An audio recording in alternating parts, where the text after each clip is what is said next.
This video is dedicated to the memory of David Crosby, 1941 to 2023.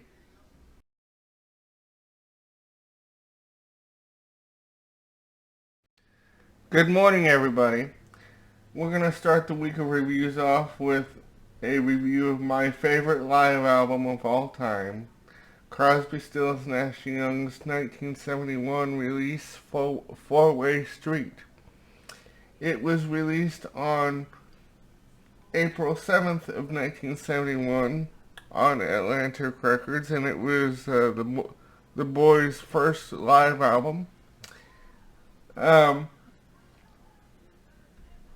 it was recorded in 3 locations: the Chicago Auditorium Theater in Chicago, Illinois, the Forum in Los Angeles, California, and the Fillmore East in San Francisco,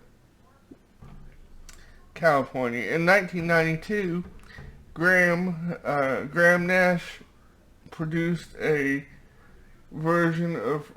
expanded version of Four-Way Street with bonus tracks added to the original record, and a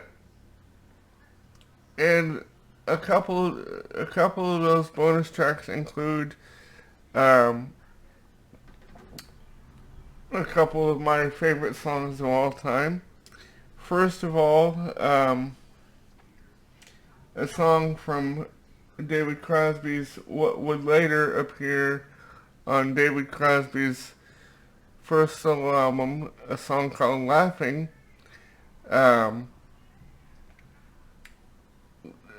David's first solo album was called If Only I Could Remember My Name. And a little tidbit on the song Laughing: he wrote that in response to something that George Harrison had told him, and another one of my favorites that is part of the expanded edition is an acoustic version of my favorite Hollies song of all time, King Midas in Reverse. And the way this album is structured is not unlike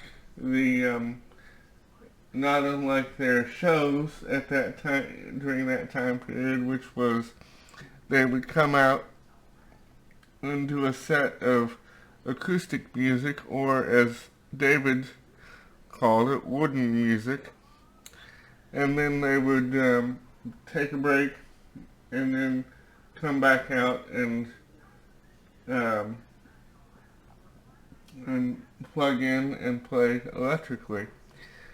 And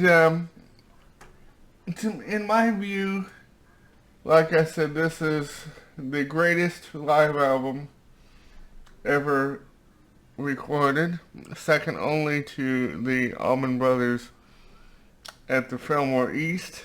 And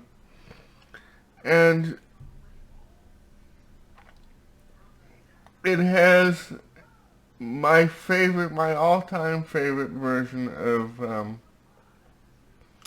Carry On, which was originally recorded for Deja Vu. And actually, the song Questions, which was later incorporated into Carry On, is actually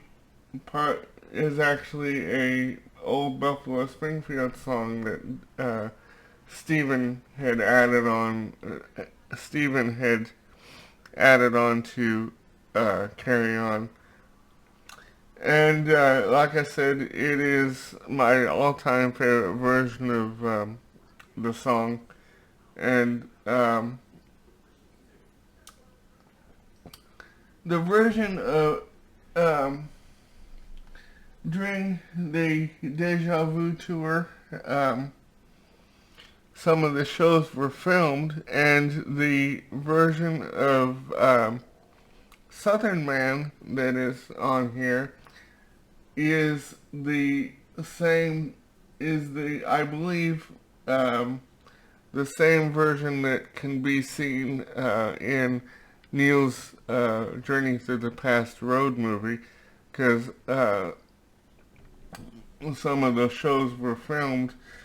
I think some of the Fillmore East, well, I know some of the Fillmore East shows were filmed, and I think Neil had used footage from those shows in Journey Through the Past.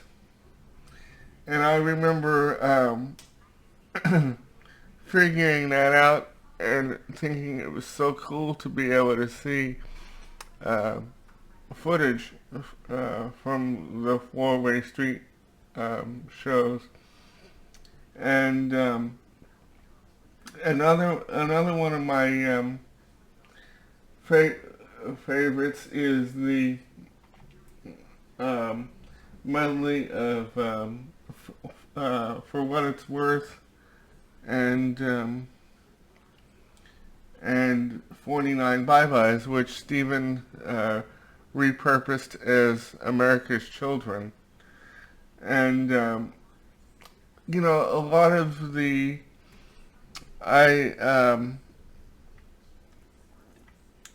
you know, I've read several accounts of this time period and in several books, and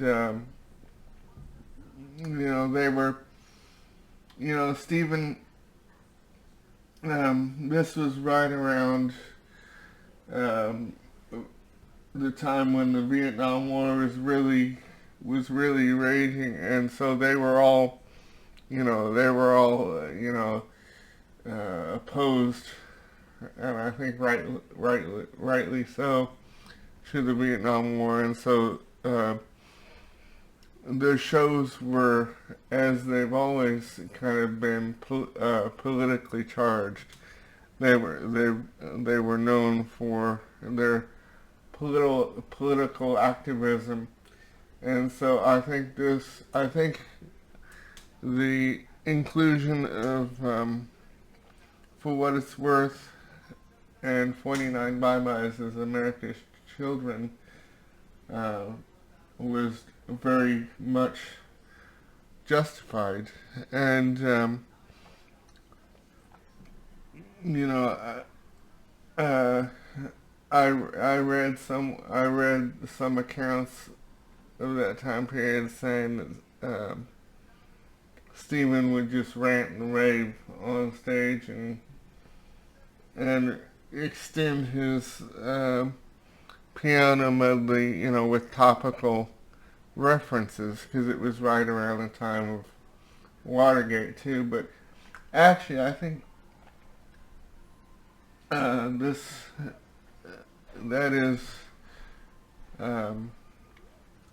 is one of my favorite versions of 49 Bye-Byes and For What It's Worth. And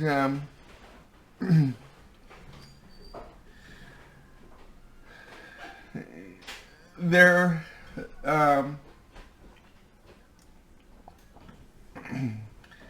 are it was said that there were no overdubs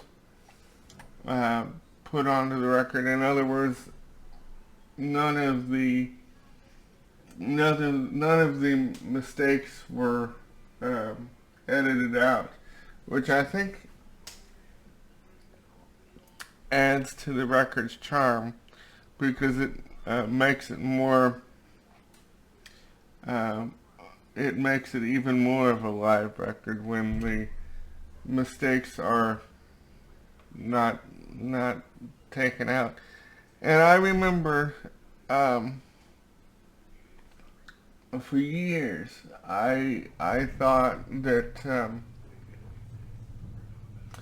Sweet Judy Blue Eyes had no words. I thought it just ended with with the with the last part, because and I had never heard the full version of Sweet Judy Blue Eyes, and actually, um, after hearing the full version of Sweet Judy Blue Eyes, I was always um, kind of puzzled as to why they didn't include the full version on Four-Way Street, but